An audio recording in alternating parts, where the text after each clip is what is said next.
العالمين والصلاة والسلام على أشرف الأنبياء والمرسلين سيدنا محمد وعلى آله وصحبه أجمعين. سبحانك لا علم لنا إلا ما علمتنا إنك أنت العليم الحكيم. رب اشرح لي صدري ويسر لي أمري واحلل عقدة من لساني يفقه القول. اللهم صل على سيدنا محمد وعلى آله محمد. Assalamualaikum warahmatullahi wabarakatuh semua. Alhamdulillah. Alhamdulillah. Rasanya macam dah lama tak jumpa. Macam ada muka yang saya kenal, ada yang muka yang saya kurang kenal. Mungkinlah. Tak apa, kita saling kenal mengenali lah. Ta'aruf insya-Allah. Bagi mungkin mereka yang tidak mengenali saya, nama saya Siti Zubaidah binti Muhammad. Saya merupakan pegawai dakwah di sini, di masjid ini, insya-Allah. Jadi kalau nampak saya, boleh tegur saya lah. InsyaAllah. Okey, hari ini saya tak diberikan topik khusus. Jadi insyaAllah saya akan, bukan terangkan lah, saya kongsikan. Mungkin apa yang saya telah kongsikan kepada kelas muslimah yang mungkin dah lepas.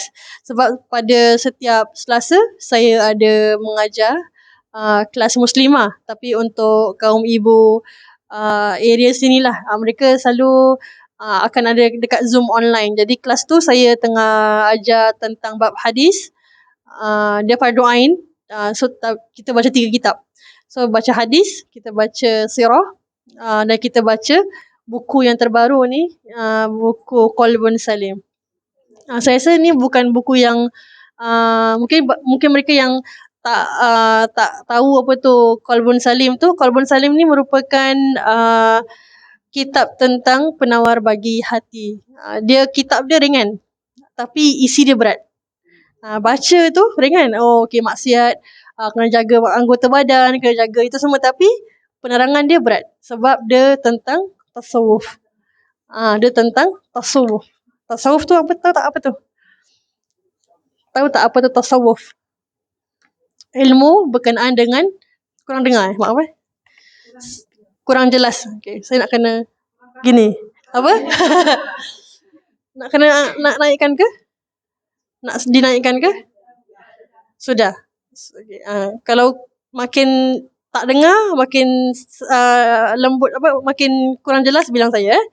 Okey, jadi berkenaan dengan buku ni, saya tak akan habiskan hari ni lah. Tak boleh, tak mampu pun. Sebab buku ni terlalu banyak sangat dia punya explanation. Tapi insya-Allah saya cuba mungkin sedikit sebanyak lah. Mungkin kita sentuh tentang 1-2 perkara yang mana kita kena jaga betul-betul. Iaitu perkara yang paling kita kena jaga ialah mata dan telinga kita.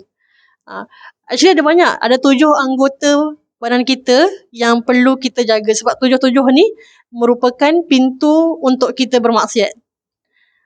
Antaranya tadi mata, telinga, mulut. Paling banyak maksiat mulut. Maaf kata bukan faraj tau. Kalau untuk wanita bukan faraj je, bukan kemaluan saja yang kita mungkin ingatkan dalam banyak-banyak anggota ni faraj paling banyak bermaksiat. Tak.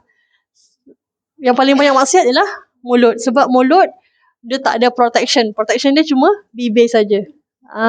Kalau telinga, orang cakap-cakap kita boleh tutup telinga kan? Ataupun kalau mata, kita boleh tutup mata. Tapi kalau mulut, dia tak boleh tutup. Unless kalau dia bisu lah, maaf kata. Tapi orang yang bisu ni maknanya orang kurang dosa dia. Tapi kita yang tak bisu ni, maksudnya kita yang boleh bercakap ni, nikmat Allah yang kita diberikan, kita kena gunakan sebaik-baiknya, insya-Allah. Saya gunakan slide untuk tujuan lebih senang para ibu-ibu untuk lihat. Sebab ada orang mungkin dia tak boleh dengar je, dia kena ada dengan slide ataupun kena dengan visual. Jadi saya buat dua-dua. Saya terangkan, saya juga menggunakan slide, insya-Allah. Kita mulakan boleh? Okay, insya-Allah. Kalau ada soalan ataupun mungkin tak faham, boleh bilang saya lah, sebab takut dia berat sikit. Tapi insya-Allah saya cuba untuk jelaskan seringan-ringan yang mungkin, insya-Allah. Okay, bismillah. Okey. Kitab Qalbun Salim. Qalbun Salim ni kitab asal namanya. Kitab asal yang mana ianya dikarang oleh Syekh Abdul Qadir bin Abdul Muttalib Al-Mandili, tapi diterjemahkan oleh Ustaz Muhadir Haji Jul. Jadi Ustaz Muhadir dah buat kitab ni, syarah bagi kitab ni, maksudnya lagi senang untuk kita tahu, untuk senang untuk kita membacanya. Sebab kitab asal sebenarnya kitab dalam bahasa Arab. Tapi Ustaz dah terjemahkan dan jadi syarahkan, insya-Allah. Syarahkan jadi kita lebih faham apa tu maksud ataupun di sebalik Qalbun Salim. Jadi Qalbun Salim ni dia merupakan ni baru mukadimah, ni belum lagi masuk lagi tau. Ni baru mukadimah. Qalbun Salim ialah membicarakan perkara-perkara asas yang berkaitan dengan tasawuf. Maksudnya dia berkaitan dengan cara kita menyucikan hati kita, cara kita menghiasi hati kita. Okey, kita akan dalam tasawuf ni, dalam kitab ni kita akan lalui beberapa perkara, beberapa terms. Ada terms-terms yang mungkin tidak kita kenali. Tahalli, tajalli semua tak tahu. Mungkin ada yang tak tahu, mungkin ada yang tahu. Itu terms kita kena pelajari, tapi tak apa. Kalau tak faham pun tak apa. Yang penting kita kena faham makna dia. Apa maksud tahalli, apa maksud tajalli, apa maksud tahalli. Semua tu kita kena faham. Sebab untuk kita mengosongkan hati kita, kita kena faham maksud tu. Maksud yang paling senang ataupun perkara paling senang saya kata gini. Untuk kita berubah, kan? Atau okay lah, air. Senang, paling senang air. Air ni, kalau saya ada air kotor dalam sini, letaklah ada air kopi ataupun poison dalam sini, macam mana saya nak bersihkan sebelum saya tuang air yang baru?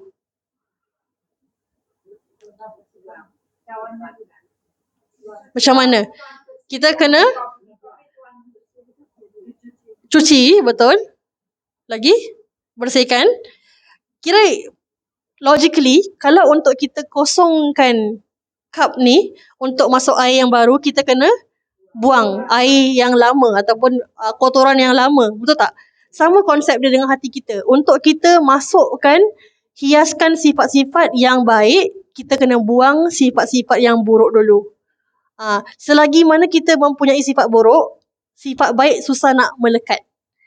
Boleh letak air kopi, boleh letak air coklat, boleh letak air sembarang pun. Tapi kalau kita letak dengan air putih, dia jadi campur. Dia bukan original yang baik. Dia jadi antara, dia campurlah air campuran. Jadi tidak baiklah. Dia still akan ada colour lain. Dia bukan air yang putih. Betul tak? Ni bukan pasal air zam-zam lain lah. Air zam-zam dia memang kita disunahkan untuk minum air zam-zam tu. Kalau boleh air putih, kita letak air zam-zam tu supaya air zam-zam tu dia berkah dia tu ada, merebak gitu. Tapi kalau air yang biasa, maksud saya ni senang. Untuk kita sucikan air atau untuk kita buang perkara yang tak baik, kita kena kosongkan dulu. Itu namanya takhalli. Nanti saya akan tukar slide dia. Itu namanya takhalli. Untuk kita masukkan perkara-perkara yang baik, untuk kita hiasi hati kita dengan perkara-perkara yang baik, itu adalah tahalli. Dia sama, dia macam berkenaan, sama word dia. Tahalli dengan tahalli. Nanti saya akan tunjuk yang ini. Nanti saya akan tunjuk. Tak apa. Kita pergi sini dulu. Okay? Okey, buku ini sesuai untuk orang yang baru belajar mengenali tentang tasawuf. Okey, kalau orang yang dah belajar lama pun, benda ni baik. Sebab kita kena sering ulang kaji apa yang kita, khususnya tentang hati kita. Okey, sebab hati kita senang berbolak-balik kan. Hati kita kadang-kadang iman tu naik turun. Kadang-kadang Ramadan je kita solat malam. Nanti dah lepas Ramadan, solat ke mana, zikir pun ke mana. Tapi memang fitrah manusia macam itu. Fitrah manusia begitu. Jangan rasa aku ni mungkin paling jahat sebab kawan aku semua okey. Semua istiqamah. Aku yang tak istiqamah. Bukan gitu. Itu ujian kita. Ujian kita untuk istiqamah. Okey? Macam gini. Habib Omar Al-Hafiz kata, istiqamah tu, dia sama macam kalau orang tu mampu untuk istiqamah dalam ibadahnya, dia dah macam karamah bagi orang tersebut. Untuk orang awam macam kita tak ada karamah. Maksudnya kita bukan wali Allah kan. Jadi kita ada karamah. Karamah tu macam boleh tahu apa isi hati orang tu, boleh jalan atas air, mungkin itu karamah lah. Itu benda yang Allah kasih macam so-called power lah gitu. Tapi untuk orang awam tak ada. Tapi Habib kata kalau kita mampu untuk istiqamah, apa yang kita buat, amalan-amalan kita, kalau kita mampu untuk istiqamah, itu sudah cukup karamah bagi kamu. Itu sudah cukup bagi karamah untuk kamu. Jadi kita kena istiqamah. Kalau kita nak karamah, kita kena istiqamah dalam apa yang kita lakukan. Okay.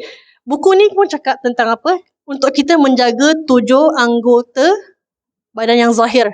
Kita cakap pasal mata, telinga, semua zahir. Kemudian kita akan sentuh tentang yang batin, insyaAllah. Kenapa kita belajar tasawuf? Untuk membersihkan anggota zahir. Ustazah, kalau kotor bersih lah, mandi je lah. Ni bukan pasal kotoran yang zahir. Ni kotoran yang tak nampak lah. Mata kita ni, na'udzubillah saya bukan kata ibu-ibu lah, mungkin yang lain. Mata kita ni, kita keluar je, berapa banyak maksiat kita boleh buat dengan mata kita. Tak payah keluar lah. Dekat sekarang ni, kita buka handphone, kita buka IG, kita buka TikTok. Sekarang kan banyak TikTok kan, zaman TikTok. Kita buka TikTok je, berapa banyak maksiat kita boleh buat dengan mata kita. Itu. Tak perlu keluar pun sebenarnya. Sekarang ni dekat rumah, dekat bilik sendiri pun boleh bermaksiat. Sebab tu penting untuk kita sekarang ni belajar macam mana kita nak menjaga anggota badan kita supaya tak bermaksiat kepada Allah Subhanahu Wa Taala. Okey, yang kedua, membersihkan hati daripada sifat-sifat yang tercela. Hasad dengki, iri hati, cemburu. Itu semua tak baik. Okey. Memang manusia ada sifat tu, tapi kita boleh kawal. Kan? Orang kata semua ada batasnya. Memanglah semua ada batasnya, tapi kita yang melimitkan, kita yang membataskan batasan tu. Sabar tu ada batasnya, betul. Tapi kita yang membataskan tu. Sedangkan Rasulullah sabarnya lebih Masya Allah kan. Kenapa kita kata macam itu? Means kita sendiri meletakkan boundaries tu. Sedangkan kita boleh untuk lebih sabar daripada sabar yang kita ada sekarang. Okay. Yang ketiga, of course, untuk mencari redha Allah. Okay, ada orang salah faham. Belajar tasawuf untuk jadi wali Allah. Okay, untuk dapat karamah. Sebab tasawuf ni kita perlu untuk berzikir kan. Ni semua ni kalau boleh lah, setiap hari kita perlu ada. Kalau kita malas nak zikir sekalipun, ada yang counter kan sekarang ni. Kalau tak ada yang itu, ada yang ini. Ada yang ini. Okay, paling kurang tak zikir pun bawa. Ini kalau bukan cakap pasal hipokrit tau. Ini bukan cakap pasal munafik, bukan. Orang ni munafik lah, bawa tapi tak zikir. Tak. Ini kalau kat dalam tangan kita, kalau kita pegang tasbih ni, apa kita akan buat? Kita akan automatically zikir kan. Itu tujuan dia, untuk kita melatih diri banyak zikir. Bukan tujuan, of course lah kita takut kita Ustazah saya takut riak lah, takut apa semua kan. Itu antara benda yang kita boleh lawan. Maksudnya kita kena lawan juga. Okay? Takut riak, takut apa. Tapi kalau boleh setiap dari kita ni kena ada tasbih satu. Kalau boleh yang paling bagus. Tasbih yang paling bagus sekali. Sebab apa? Sebab paling bagus tu susah nak hilang. Kan? Sayang nak hilang. Sayang nak hilang kan. Nampak kalau macam beli yang dekat mana-mana ke selonggok tu $2, orang akan tak menghargai. You sendiri tak akan hargai sebab benda tu murah kan. Tapi beli yang paling bagus, yang paling favourite lah. Maksudnya kalau kamu ada tasbih tu, pilih yang paling favourite, kamu simpan, kamu bawa pergi mana-mana. Bawa mana-mana tak apa, tak kisah. Kalau keluar pergi mana-mana pun, walaupun tak pergi untuk majlis ilmu, bawa aje. Sebab ada tasbih ni akan kita kena tasbih. Kalau rasa tak ni susah, pakai yang digital pun boleh. Okay, pakai digital pun boleh. Tapi jangan lupalah digital tu kadang-kadang ni tasbih ni dia mudah hilang. Ada tasbih ni ataupun digital tu dia mudah hilang. Dah berapa kali dah hilang.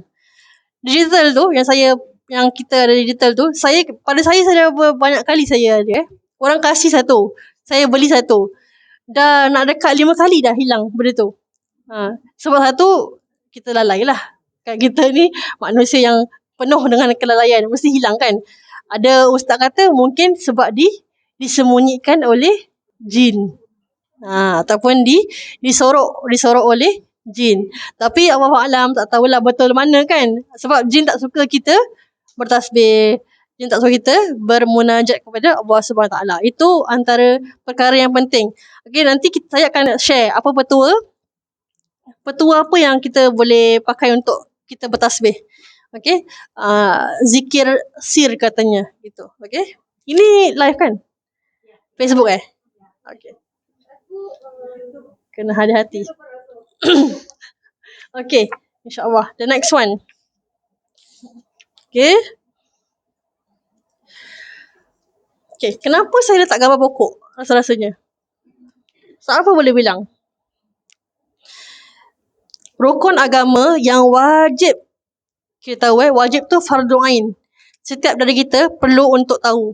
Maksudnya kena belajar, kena tahu. Ada 3. Akidah, tauhid. Kan kita ada 6 rukun iman. Kan beriman kepada Allah dan seterusnya. Okey, yang kedua syariah, fikih. Okey, solat, puasa, zakat, semua. Okey, yang ketiga tasawuf. Okey, ilmu yang perlu kita belajar. Okey, kita perlu belajar ilmu tasawuf. Kenapa saya letak gambar pokok? Rasa-rasanya kenapa? Perhiasan ke? Kenapa agak-agak gambar pokok? Siapa boleh tahu ni? Siapa jawab betul ni? Saya segantikan saya pun boleh lah. Dah habis dah. Dah khalas dah sebenarnya. Ini asas. Kenapa saya letak gambar pokok? Bukan sembarang pokok ni. Pokok ni ada akar, ada ni. Kenapa? Dia bisa berzikir kepada Allah. Okey boleh, tapi itu intinya. Tapi apa kena mengena dengan rukun agama? Kita tahu rukun iman, arkanul iman kita tahu. Kita tahu arkanul Islam kita tahu. Tapi kita tak tahu arkanul din. Arkanul din? Maksudnya rukun agama selalu orang ingatkan tauhid, fikih, akhlak, tauhid, fikih, akhlak. Ya akhlak tu itu adalah tasawuf. Akhlak tu tasawuf. So untuk belajar akhlak kita kena tahu apa tu tasawuf. Jadi apa kena mengena dengan pokok ni? Pokok ni, okay, saya jawablah. Okay. Pokok ni kita akan bagi kepada 3 benda. Okay. Akar pokok tu yang mana? Kat bawah kan? Jadi akar kita apa? Untuk menguatkan iman kita. Yelah, yang mana?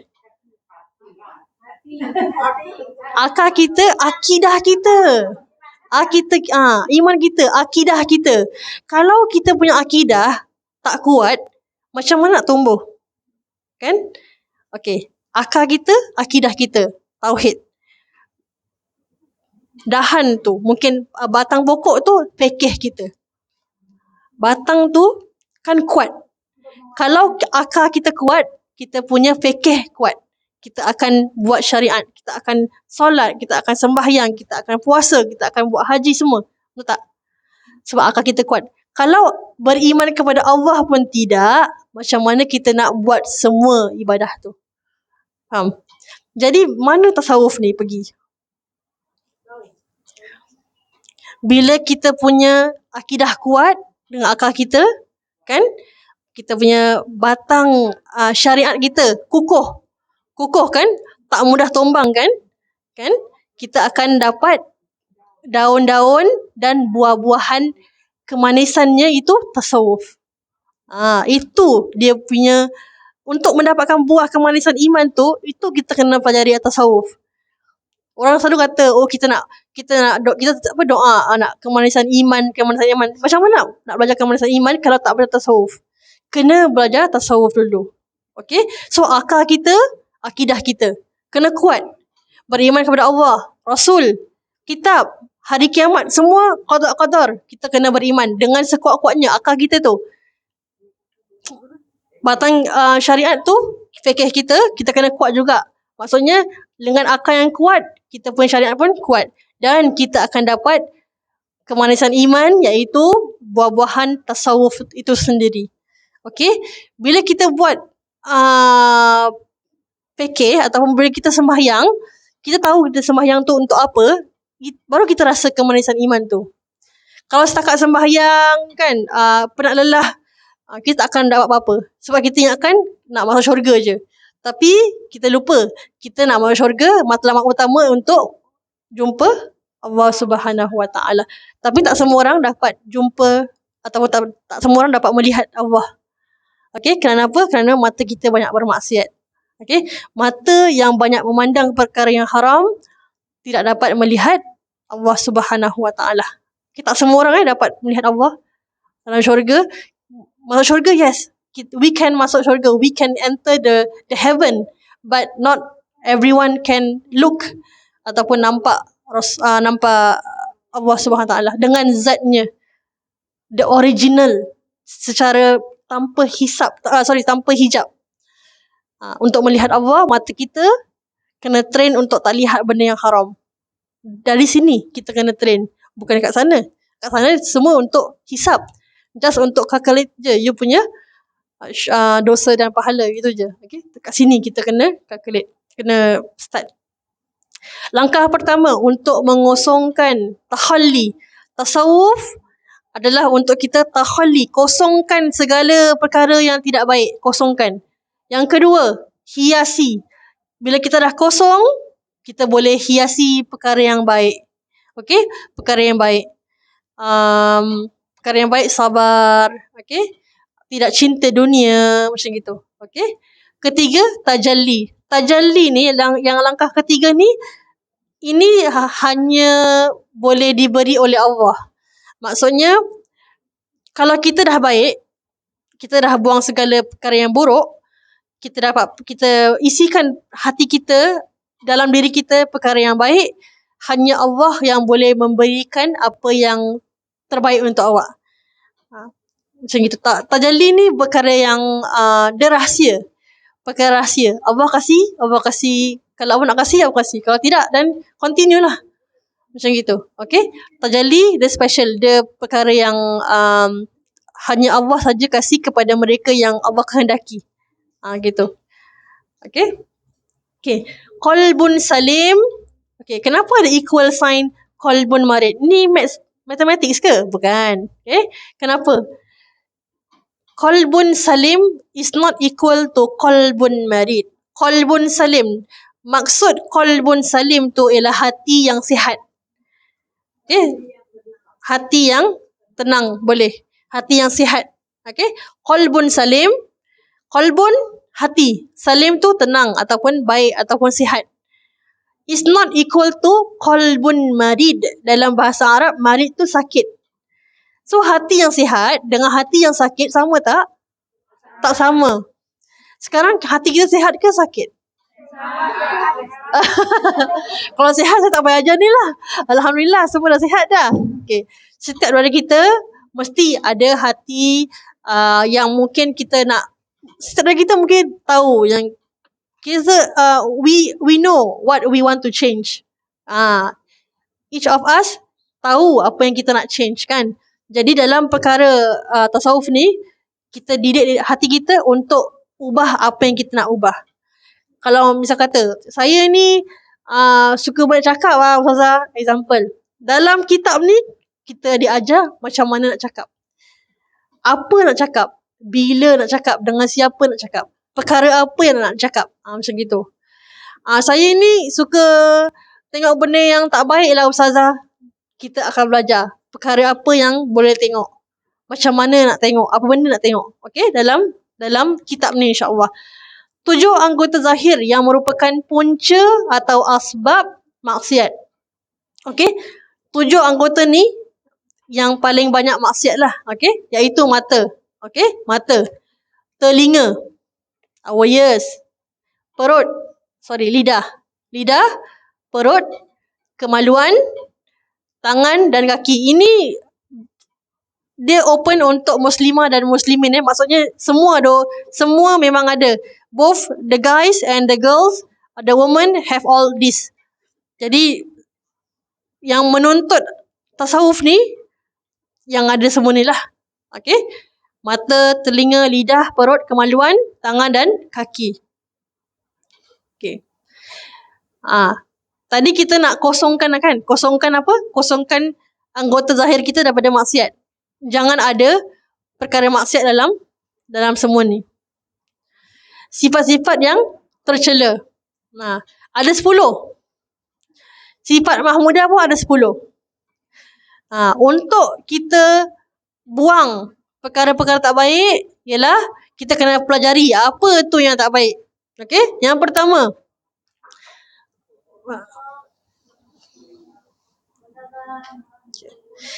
pertama, salam, silakan, ahlan. Yang pertama, perkara yang tercela, yang tidak suka, yang Allah tidak suka, orang pun tak suka. Apa tu? Sangat suka makan.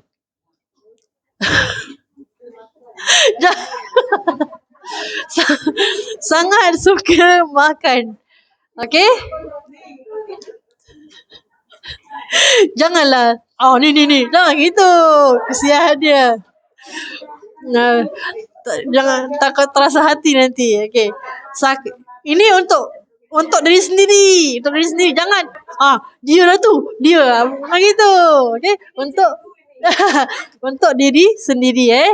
Kalau kita tahu kita suka makan, kita cermin muka sendirilah, maksudnya gitu. Lagi sedap lah kan. Takkan kita nak kau ni banyak cakap, kau ni gitu tak. Okay. Tapi gurau tak apa, insya-Allah. Okay. Yang pertama, sifat yang tercela, miss tak disukai. Kalau boleh jangan ada perkara ni. Sangat suka makan. Makan sikit-sikit ke sikit-sikit makan? Sikit-sikit makan. Nanti tengok kat Facebook, ada kafe yang baru ni, ayuh kita pergi. Susah macam gitulah. Manusia memang suka gitu kan. Benda-benda yang sedap kan, benda-benda yang indah, macam gitulah manusia suka. Tapi yang kita kena sederhana je lah. Kalau boleh kita kena sederhana. Nak makan boleh sederhana. Suka makan cendol mungkin kan, sedap lah cendol dekat Geylang kan, cendol. Saya pun suka makan cendol. Tapi tak boleh makan hari-hari kan. Sebulan sekali pun, itu pun dah kira banyak. Kalau terasa cendol, okey boleh pergi Geylang kan. Terasa sikit, okey boleh pergi. Sebelum Ramadan mungkin nak pergi, okey boleh pergi. Tapi jangan makan hari-hari. Okey. Suka makan badeh mungkin. Okey, badeh apa ni, dekat Geylang kan. Kan sedap kan, berminyak semua kan. Biasalah orang suka makan macam itu. Kita pun suka makan gitu. Jadi tak boleh makan banyak sangat. Kenapa? Bila kita makan banyak sangat, kita akan malas. Punca kita malas sebab kita tunduk pada nafsu. Dia semua link. Bila kita makan banyak, kita akan malas. Bila kita malas, kita tidak akan ikut iman, kita akan ikut nafsu. Dan bila kita ikut nafsu, banyak pintu maksiat terbuka. Puncanya dari perut. As simple as eating too much. As simple as that. Okay, as simple as eating too much. Okay. Tapi kalau kalian macam potluck gitu kan, banyak makan, bukannya kalau ramai-ramai tak kisah. Kalau satu orang makan macam gini, itu yang bahaya. Itu bahaya. Satu orang makan satu pinggan, okey. Kalau satu meja, susah sikit. Itu yang kena belajar ni. Tasawuf, okey? Jangan makan banyak sangat. Kedua, banyak cakap. Banyak cakap tu maksudnya gini. Banyak cakap tu macam tak ada manfaat. Maksudnya bila orang cakap, dia pun nak cakap tapi tak ada manfaat. Kalau awak guru, kalau awak ustazah, kalau awak guru Quran, awak kena cakap. Awak tak boleh diam. Nanti murid kata, ustazah tak cakap ke? Kalau saya tak boleh, saya kena tasawuf. Tak boleh, saya tak boleh gitu. Kena pada tempatnya. Okay? Jangan cakap kalau tak diperlukan. Kalau perlu untuk cakap, sila. Terutama sekali, kalau hak kita dizalimi. Okay? Kalau hak kita dizalimi, kita kena cakap. Perlu untuk cakap. Kalau selagi hak kita dipenuhi, kita tidak perlukan untuk cakap banyak, jangan cakap. Sebab orang yang cakap banyak, lagi cakap, lagi banyak salah cakapnya. The more you speak, the more wrong you akan tunjukkan kepada orang. Unless you cakap the truth. Unless you cakap betul. Okay, unless you mengajar. Unless you cakap dengan kawan you nasihat. Okay, boleh. Okay, kalau you cakap dengan orang lain tapi bukan nasihat, tapi ghibah ataupun namimah, tak boleh. Kau tahu tak, dia tu pergi beli cendol tak bilang aku tau. Example. Contohnya, itu tak manfaat kan? Tak manfaat kan? Dia pergi sana tak ajak aku tau. Iya. Yang kawan dia pun iya lagi. Tak boleh tak boleh macam gitulah. Maksudnya kita kena sangka baik. Belajar tasawuf ni, okay, when you study tasawuf, you are actually study to treat your heart better, untuk bersangka baik. Sebab manusia ataupun insan yang bernama perempuan ni susah sikit nak bersangka baik. Orang tak ajak kan, nanti merajuk sikit lah. Merajuk. Orang call, tak nak jawab lah. Orang SMS, WA, tak apalah. Tak payah pergi kelas lah minggu ni. Example. Merajuk. Jangan macam gitu. Kita ukhuwah kena kuat. Syaitan suka nak pecah belahkan. So tu kita kena kuat. Okay. Jangan, kalau tak ada perkara tu tidak bermanfaat untuk kamu fikir, ataupun kalau benda tu bukan depan kamu, example kamu dengar orang cakap pasal kamu, tapi bukan depan kamu jangan fikir. Sebab itu bukan depan kamu. Itu sangkaan orang lain. Orang sampaikan mungkin orang sampaikan. Itu bukan masalah kamu. Selagi benda tu bukan depan kamu, orang tak komplain depan kamu, saya ada masalah dengan awak, example. Itu baru boleh cakap lah. Kalau cuma dengar hearsay, apa orang kata tu, benda yang bukan pada kita directly, buat bodoh. Sebab kita akan sangka buruk dengan orang yang cakap tu. Faham? Tak bermanfaat. Example saya bilang, siapa saya bilang Ibu Boni lah mungkin example. Cik Ibu, kenapa dia macam gitu? Example. Kenapa dia macam gitu? Dia macam gini Jadi nanti ibu akan rasa macam nak bilang ke tak orang tu? Faham tak? Nak bilang tak orang tu? So kalau awak bilang orang tu saya tak bilang, saya tidak directly bilang orang tu kan, nanti orang itu jadi sakit hati, nanti jadi perkara yang tak baik lah kan. So kita jangan ada sangkaan yang buruk. Okay, kalau orang cakap pasal kita kena sabar. Okay, selagi benda tu bukan depan kita tak boleh bersangka buruk. Okay, perkara yang paling susah adalah sangka baik. Susah sekali. Sebab kita selalu suka sangka buruk. We always overthink. Lagi-lagi perempuan kan suka overthink. Okay, kita jangan bersangka-sangkaan lah. Okay. Yang ketiga, suka marah. Sikit-sikit marah. Okay, Rasulullah SAW. Okay, kalau kita sebut Rasulullah, kita kena selawat. Rasulullah SAW jarang marah, kecuali Rasulullah akan marah perkara yang pada haknya. Kalau orang bermaksiat, kalau orang buat benda yang tidak disukai Allah, Rasulullah marah. Rasulullah jarang marah perkara yang personal. Itu hebatnya Rasulullah. Kita personal ke tak personal mesti marah. Kan? Kita macam itulah. Manusia memang gitu. Of course kita susah nak jadi macam Rasulullah. Rasulullah tu insan kamilah, insan yang sempurna. Kan? Kita ni insan yang tidak sempurna.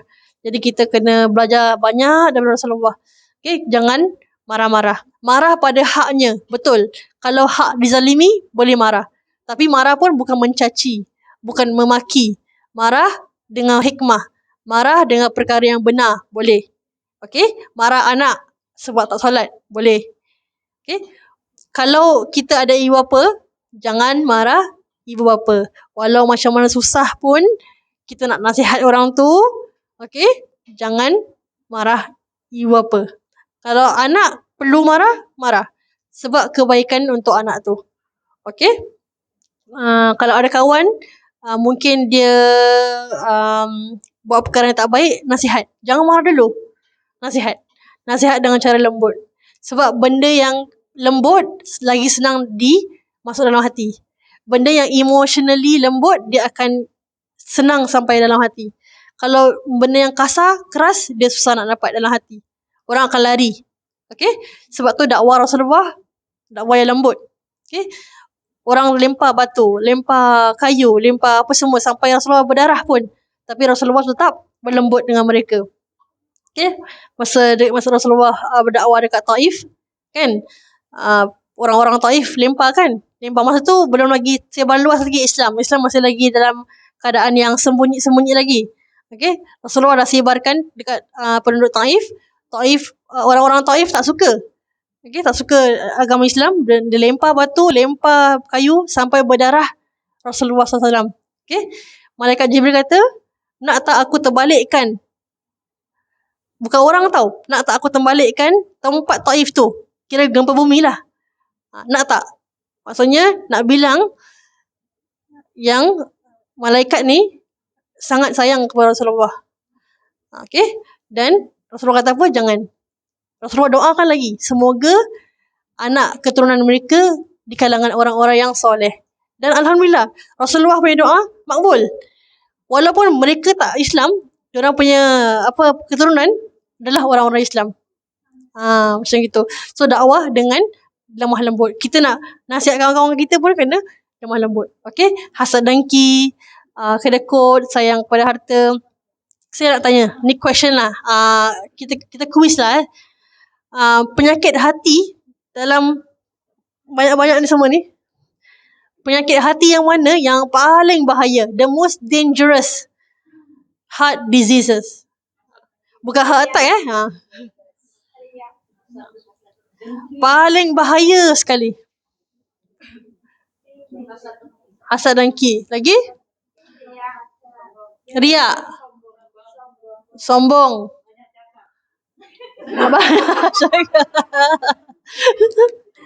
Banyak cakap.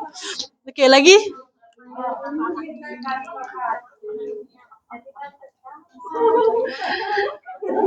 Okay. Cerita dia. Penyakit yang paling bahaya, hasad dengki. Kenapa? Hasad dengki dia bukan hasut je. Dia lebih daripada tu. Hasad dengki ni, siapa yang ada hasad dengki, dia tidak boleh jadi ketua. Siapa yang ada hasad dengki, dia tidak boleh jadi ketua. Tak boleh, dia cannot be a leader.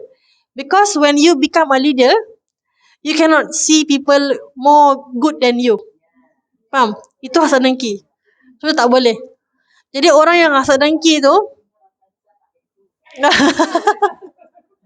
Masya Allah. Sebab manusia hasad dengki ni, dia suka SMS. Dia bukan SMS yang ini. Bukan. Manusia hasad dengki, okay, orang yang berhasad dengki ni, dia ada satu penyakit, dia SMS. SMS. Susah melihat orang lain senang. Dia ada SMS. Okay? Dia susah melihat orang lain senang. Dan dia pun ada SMS juga. Senang melihat orang lain susah. Kan dia gitu. Dia nampak orang lain beli emas. Dia yang macam nak lemas. Macam gitu. Dia nampak orang lain beli kereta, dia yang pening kepala. Macam orang hasad dengki macam gitu. Dia tak boleh nampak orang lain lebih. Pada dia, biar aku lebih. Itulah. Itu penyakit hasad dengki. Bahaya. Okay? Paling bahaya, hasad dengki. Okay? Kita boleh cakap, alah, aku tak hasad. Aku tak suka je. Sama juga tu. Kan? Tak suka. Kalau kita sesama ikhwan, sesama sahabat kita kena rasakan rasa sayang tu. Dia dapat yang paling terbaik, kita suka untuk dia. Itu rezeki dia lah. Itu rezeki dia. Kita tak boleh cakap, aku lagi bagus pun actually macam itu. Salam. Okay. Apa? Obat rasa dengki?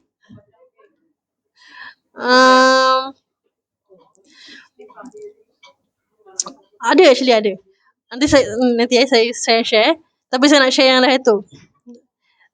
Tadi dia kata penyakit yang paling bahaya. Okay. Penyakit apa yang paling, sama juga penyakit apa yang paling Allah benci sekali? Penyakit yang paling Allah benci? Sombong. Saya dengar sabar. Sombong. Okay, lagi? Riak. Tadi penyakit yang paling bahaya kan? Sekarang penyakit apa yang paling Allah tak suka? Benci sekali. Sombong. Lagi? Ada lagi tak? Hasud. Hasud tidak ada di sini. Tapi hasad dengki boleh. Okay. Lagi? Cinta dunia. Okay, betul juga. Okay. Tapi yang paling tepat ialah tadi sombong. Okay. Paling Allah tak suka. Benci sekali takabur. Sombong. Sebab itulah iblis dikeluarkan daripada syurga. Sebab kalau Allah tak benci, Allah akan tetap maafkan dia kan? Okay, maafkanlah, tak apa, dalam syurga. Tak, Allah terus halau dia keluar daripada syurga. Paling Allah benci. Okay? Kita macam mana kita hebat sekalipun, kalau kita sombong, tak masuk syurga. Sebesar zarah pun, kita ada sombong, tak masuk syurga. Bau pun tidak. Sombong tu apa? Sombong tu dia macam hasad juga, tapi dia lagi ekstrim. Hasad tu dia cuma tak nak perkara baik pada orang tu. Sombong tu dia merasa aku lagi baik daripada orang, aku lagi pandai. Mana boleh, ana khair. Saya lagi baik daripada dia. Nabi Adam example. Iblis kan tak nak sujud. Kenapa Allah SWT perintahkan iblis dan para malaikat untuk sujud? Kenapa? Suka-suka ke? Tak. This is the lesson. Inilah dia punya pengajaran dia. Allah tidak buat sesuatu. Allah tidak menyuruh benda kecuali ada hikmah dia. You see when Allah suruh para malaikat dan iblis sujud kepada Nabi Adam, okay? Nabi Adam is made from clay, kan? Tanah kan? Malaikat is made from nur, cahaya. Iblis made from fire, api, kan? So yang paling, kalau kita rank lah, kita ikut dia punya rank, mana lah yang lagi hebat? Yang kalau kita logically kita tengok api hebat, cahaya hebat kan? So dia benda yang terang-terang semua kan. Tanah macam yalah, tanah liat gitu. Apa benda yang nak diagungkan macam gitu. Sebab tu Allah memerintahkan para malaikat dan iblis untuk sujud, untuk tengok siapa di kalangan makhluk yang sami'na wa ata'na. Dan terbukti malaikat memang sujud, sebab malaikat dia tidak ada akal. Dia ikut kan, sami'na wa ata'na kan? Tapi iblis dia tak ikut. Ini pengajaran dia. Nak bilang yang iblis merasakan yang dia ini lebih baik. Kan dalam Al-Quran tulis. Kenapa iblis kata? Iblis berdialog dengan Allah. Okay? Allah ambil dia daripada bumi, naik terus pergi syurga. Dulu kan iblis tinggal di bumi. Tapi disebabkan dia paling banyak beribadah di kalangan jin-jin yang ada, dia Allah ambil, okay? Dan tempatkan di kalangan jin. Iblis bukan malaikat Iblis tetap iblis, tapi dia bukan malaikat. Cuma dia iblis, dia jin yang paling baik lah. Di kalangan semua jin dia paling baik. Dia paling banyak beribadah. Dekat bumi ni tak ada tempat yang belum disujud oleh jin. Dikatakan begitu. Saking banyaknya dia bersujud kepada Allah. Okay? Jadi bila diambil dan dia dapat hidup di syurga bersama-sama dengan para malaikat. Dan Allah mencipta satu makhluk baru yang bernama manusia, iaitu Bani Adam, kan? Nabi Adam. Dia nampak semasa penciptaan Nabi Adam tu, dia tahu yang itu Nabi Adam. Cuma dia tak tanya lagi. Masa tu iblis just tengok je apa yang dilakukan oleh Allah. Dia sibuk-sibuk lah, Kan? Sebab you imagine you are a normal ordinary person, you live with someone yang very elite. Example, kita tiba-tiba dapat undangan pergi tempat yang paling kaya sekali, Dubai mungkin. Tiba-tiba dapat call, ada Syekh Dubai ke call kita, jom kita pergi, awak menang apa semua. So semua kat dalam dewan tu semua orang kaya. Awak seorang je orang bukan miskin, maksudnya awak seorang yang paling biasa lah, normal people. Mesti awak rasa macam, kenapa saya of all the people inside this world, why you call me? Kan? Macam gitu dia rasa. Dia rasa macam mungkin aku ni sama level dengan dia. Mungkin aku ni sama level dengan malaikat. Itu yang iblis sangka. Tapi dia tak sama. Dia tak akan sama level dengan malaikat. So malaikat sami'na wa ata'na. Ikut je. Malaikat tak pernah berdosa. Okay? Itu. Penyakit yang paling Allah benci ialah sombong. Ada banyak lagi. So sebelum kita nak masukkan sifat-sifat yang mahmudah, sebelum kita hiasi diri kita dengan sifat-sifat yang baik, kita kena buang segala sifat-sifat yang tidak baik. Okay, ni semua sifat-sifat dia. Ni buku dia lah. Okay, ni buku dia. Kalau siapa nak beli, boleh beli. Okay. Saya sebenarnya tengah ada buat pengajian Qalbun Salim ni dengan dengan kumpulan lain lah. Tapi kalau saya Ustaz dari Malaysia. Kita sambung Berapa harga? Saya kurang pasti. Yang ini pun saya dapat. Mungkin boleh check dulu lah. Mungkin ada kawan-kawan kalau nak pergi Geylang beli cendol, boleh singgah dulu. Boleh singgah dulu. Okay. Beli cendol, jangan lupa saya. Jangan lupa saya. Okay, kita masuk dulu bab. Lagi 15 minutes. Okay. Saya only a bit lah. Saya share a bit. Lagi sikit je. Tak sempat nak share pasal mata semua. Share saya sikit. Kalau kita selalu dengar para imam ke ataupun mungkin ulama selalu kata afdalul zikri fa'alam annahu la ilaha illallah, kan? Ada petua dekat sini yang saya boleh kasih, yang saya dengar sendiri daripada Ustaz Muhadir, yang mana setiap kali kalau kita bangun tidur, bila kita bangun tidur tu jangan cakap. When we rise from our sleep, bila kita bangun tidur kita bangun, jangan cakap. Kita angkat lidah kita, our tongue, you place dekat langit-langit. You place dekat langit-langit. Okay? Jangan cakap tau. Jangan cakap. Bila you zikir pun jangan cakap.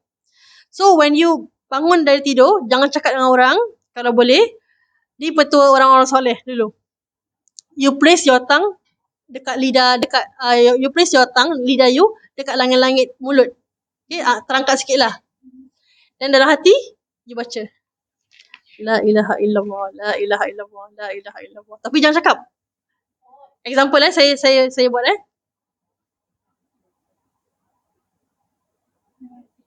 100 times. Yes. 100 times. Okay. Kenapa? Sebab ada fazilatnya.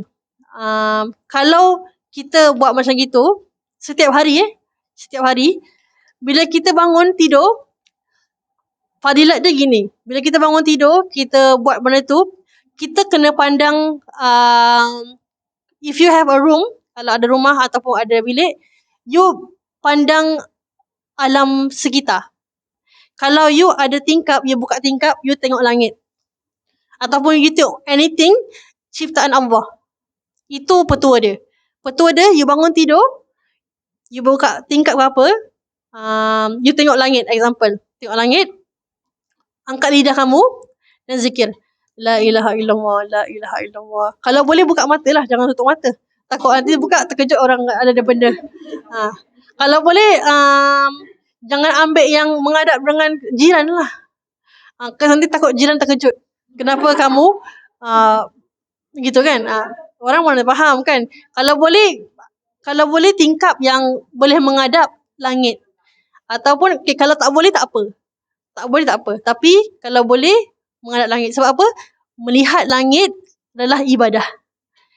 Lihat langit aja Tak zikir tau. Tengok langit je, lihat kebesaran Allah saja, itu pun dah ibadah. Ada 4 perkara kalau kita lihat macam ibadah. Apa dia?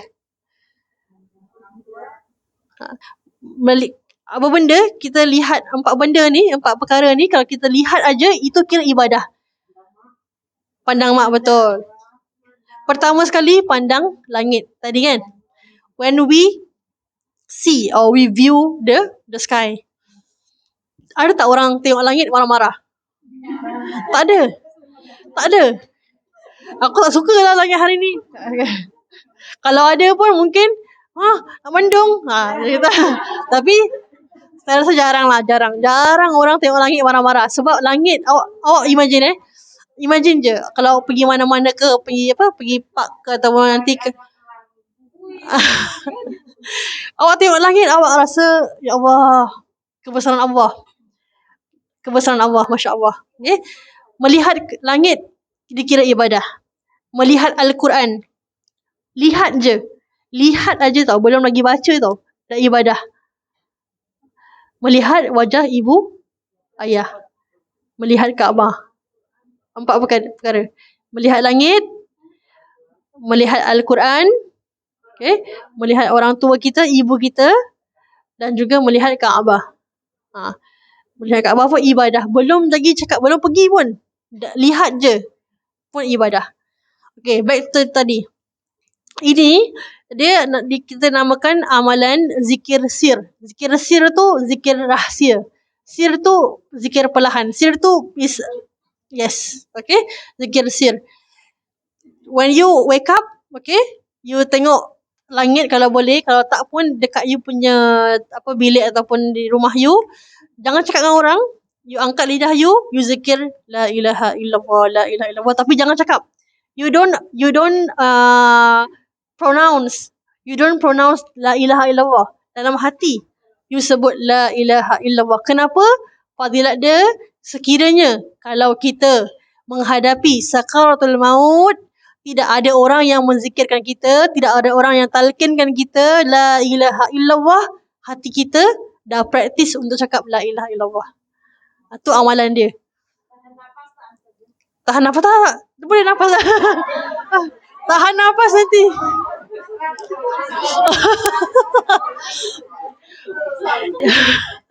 Ibu, kalau tahan nafas, takut buka mata dekat lain nanti. Takut dalam kubur. Jangan gitu. Maksudnya boleh bernafas lah. Okay? Gitu. La ilaha illallah, la ilaha illallah. Tapi dalam hati, jangan sebut pun. Kita nak practice. We want to practice our heart to zikir. Selalu kita nak zikir la ilaha illallah, okay, subhanallah, subhanallah wa hamdi, semua. Mulut boleh cakap. Tapi hati kadang tak rasa. Sebab tu bila kita ada tasbih atau bila kita ada counter zikir, is not the amount. Bukan bilangan zikir yang perlu kita ingat, bukan. Kalau kita cakap la ilaha illallah, itu kita yakin dengan seyakin-yakinnya, itu lebih bagus daripada 1000 kali awak la ilaha illallah tanpa you yakin. Faham tak? You punya 1 kali la ilaha illallah ataupun you punya 1 kali istighfar astaghfirullahalazim, kalau you betul-betul merasai, you meyakini, you live in the moment, you read that with betul-betul conscious, lagi bagus daripada you sebut 1000 kali istighfar tanpa you conscious pun. Faham tak? Tapi of course, kita ni manusia biasa. Kita ni ya, khusyuk kita mungkin kurang. Mungkin tengah solat tadi ada teringat cendol. Mungkin kan, teringat benda-benda lain mungkin. Tapi kita, that's why I said, whenever you go, mana-mana you pergi, pegang tasbih untuk you practice. Take this as a practice. Tak apa, bila you zikir kan, tengok orang ke, ataupun kalau you dalam MRT ke atau mana-mana, you zikir pakai counter pun, kalau you tak rasa pun is okay. Never mind. Sebab kita nak mula, kita nak start. Untuk nak rasa memang tak rasa lah. Untuk nak rasa tu is tak rasa. So bila orang kata, oh saya sudah rasa, itu maksudnya belum rasa lagi. Itu mungkin you punya anggapan saja, ataupun syaitan tengah goda you. Oh, awak dah sampai ni. Dah masuk ni. Masuk mana? Tak tahu pun. Dah naik syekh orang kata. Syekh mana pun nak naik apa kan? Bukan. Kita ni kena tahu. Bila kita zikir, dia tak sampai pada hati sebab kita banyak sangat benda dalam hati kita. Faham tak? That's why when we zikir, we cannot feel because too many things inside our heart. Apa dia? Apa dia tadi? Macam itulah jadi kita bila kita zikir tu tak rasa tak apa, teruskan. Okay, ulama kata kalau you zikir tapi tak rasa is okay, teruskan juga. Teruskan, jangan sampai stop. Sebab yang buat awak stop is nafsu awak. Syaitan yang suruh stop. Alah, zikir-zikir banyak-banyak pun hari-hari pun bukannya rasa pun. Itu yang dia nak sampaikan itu. Kalau aku zikir pun tak baik-baik, tak apalah. Kita kan nak jadi baik. Betul tak? We want to be better. We want to change for a better, kan? Kalau kita dah baik, buat apa kita zikir? Sebab kita tahu kita tak baik, that's why kita zikir. Unless kalau you tahu you baik, kan? You yakin masuk syurga, then tak payah zikir. Macam gitu. Sedangkan Rasulullah sendiri baca doa selepas solat apa? Allahumma a'inni ala zikrika wa syukrika wa husni ibadatik. Ya Allah, train aku untuk ingat kepadamu. Zikrika wa syukrika. Jadikan aku orang yang bersyukur kepadamu. Wa husni ibadatik. Dan baguskan aku punya ibadah. Baguskan macam mana? We have to change ourselves to become a new person. To become a new better person. So ni saya mix English pula. Faham lah Boleh faham? Sikit-sikit faham lah. Boleh Okay, ada apa-apa tak? Okay, sudah masuk jam 3. Ni tak habis lagi ni. Ini baru mukadimah. Kalau nak tahu, kena ikut saya punya pengajian. Taklah maksudnya. Online. Kalau saya nak buka kelas, kalau Bun Salim ni, agak-agak ada yang berminat tak? Atau macam mana? Semua kerja kan? Yang free, kalian semua free cuma hari apa? Tak ada. Susah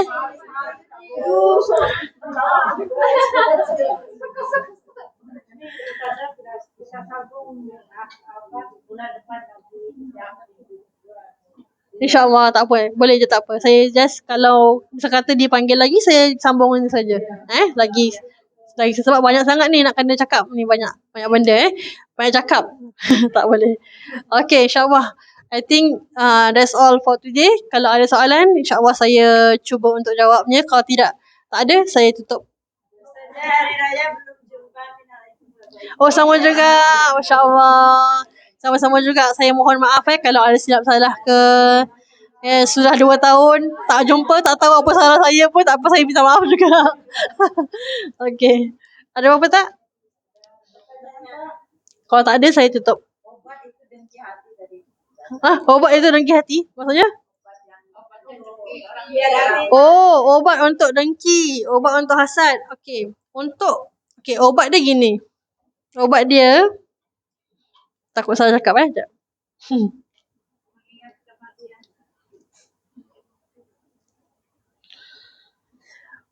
Obat dia, kalau kita hasad dengan orang, kita kena tengok. Kenapa kita hasad? Obat dia is, bila kita mula untuk hasad, kita kena tahu kita yang masalah, bukan orang tu. Okay? Bila kita hasad kan, hasad ni, hasad tu apa tadi? Apa hasad? Dengki. Hasad dengki tu apa? Hasad dengki tu apa? Tak boleh tengok.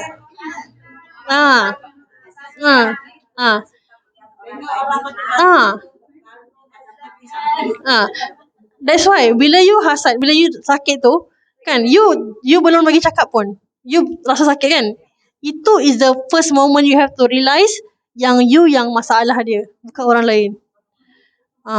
I can say many things. I can say zikir, I can say solat, I can say many things, but kalau you tak realise yang you are the problem, then you tak boleh ubah. Okay, you have to realise everything. Bila for example ada benda yang terjadi, You rasa tak suka dengan orang tu ke? Kalau you tak suka dengan orang tu disebabkan dia baik, then you a problem lah. Kalau for example dia jahat sekalipun ataupun tak baik pun, you pun problem. Because you are not you bukan disuruh untuk suka tak suka orang. Itu bukan tugas you. Tugas you untuk ibadah kepada Allah, kan? So bila you nampak orang lain hasad, you nampak orang lain dapat rezeki yang lebih, means you tidak yakin dengan rezeki yang Allah kasih pada you. You tak yakin. That's why you kena lihat orang yang lebih bawah daripada you. Okay? Kita example, kita tak ada kereta. Example, orang lain ada kereta. Tapi sama level. Saya dengan dia sama level. Orang tu tak ada kereta. Orang tu ada kereta, saya tak ada kereta. Saya rasa macam rasa macam tak sedap hati ke, rasa iri hati ke, itu bukan masalah orang tu. Itu masalah kita. Orang tu mungkin dapat gaji lagi banyak. Okay? Kita tak dapat. Itu masalah. Bukan masalah orang tu, masalah kita. Kenapa kita dengki? Why we hasad in the first place? You have to check yourself. Kenapa?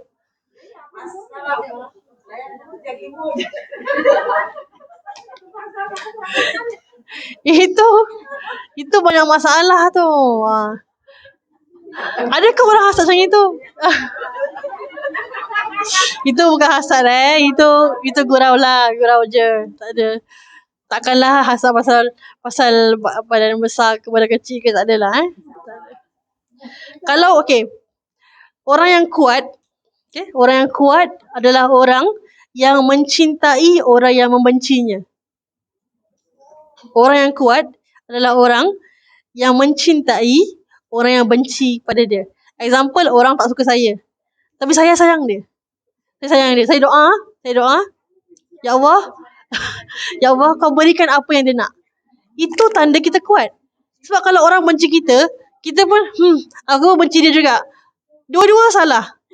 Tak boleh lah, kan? Kau tak suka aku kan, aku tak suka times 2, example. Lagi teruk. Tak boleh gitu. Kalau orang tak suka kita doa dengan Allah supaya orang tu dapat apa yang dia nak. Sebab kadang-kadang orang tak suka kita sebab dia ada masalah hati dia. Kita doakan kepada Allah saja. Itu yang kita mampu buat. Bukan sebab kita baik tau. Kita kena ingat, bukan sebab kita baik. Kita doa, Ya Allah, aku ni baik agaknya, dia benci aku. Bukan. Mungkin orang tak suka kita sebab kita pun ada perangai yang tak baik juga. So we have to change ourselves also. Kena reflect diri kita. Okay? Tapi bila orang yang tak suka kita doakan orang tu, means kita orang yang kuat. Sebab tak semua orang boleh mendoakan orang yang benci pada dia. Orang yang kuat adalah orang yang mencintai orang yang hurt dia. Orang yang benci dia. When people hurt you, you want to hurt back. Betul tak? Disakiti hati. Sakit hati mungkin. Of course kita rasa macam nak balik. Tapi kita tak boleh buat gitulah. Kita doakan, Ya Allah, aku maafkan dia. Kau berikan apa yang dia nak. Kau berikan apa yang menggembirakan hati dia. Kau gembirakan hati dia macam mana kau gembirakan hati aku. Macam itu. Itu orang yang baik. Ya Allah, dia tak berikan aku cendol, jangan kasih dia cendol lagi. So, example. Dia tak berikan aku cendol. Aku suka cendol sebenarnya, tapi tak berikan aku. Kau jangan kasih dia cendol. Kau kasih dia perut sakit. Example. Astaghfirullahaladzim. Mana boleh gitu? Tak boleh gitu. Okay? Tu tak baik lah. Okay? Maaf saya banyak gurau pula hari ni. Okay. Ada apa lagi? Tak ada, saya tutup. Okay, kita tutup dengan tasbih kafarah dengan suratul As. Okay? Subhanakallahumma wa bihamdika asyhadu an la ilaha illa anta astaghfiruka wa atubu ilaik. Wal 'asr innal insana lafi khusr illa allazina amanu wa 'amilus solihati wa tawasaw bil haqqi wa tawasaw bis sabr. Amin. Assalamualaikum warahmatullahi wabarakatuh. Ni lepas ni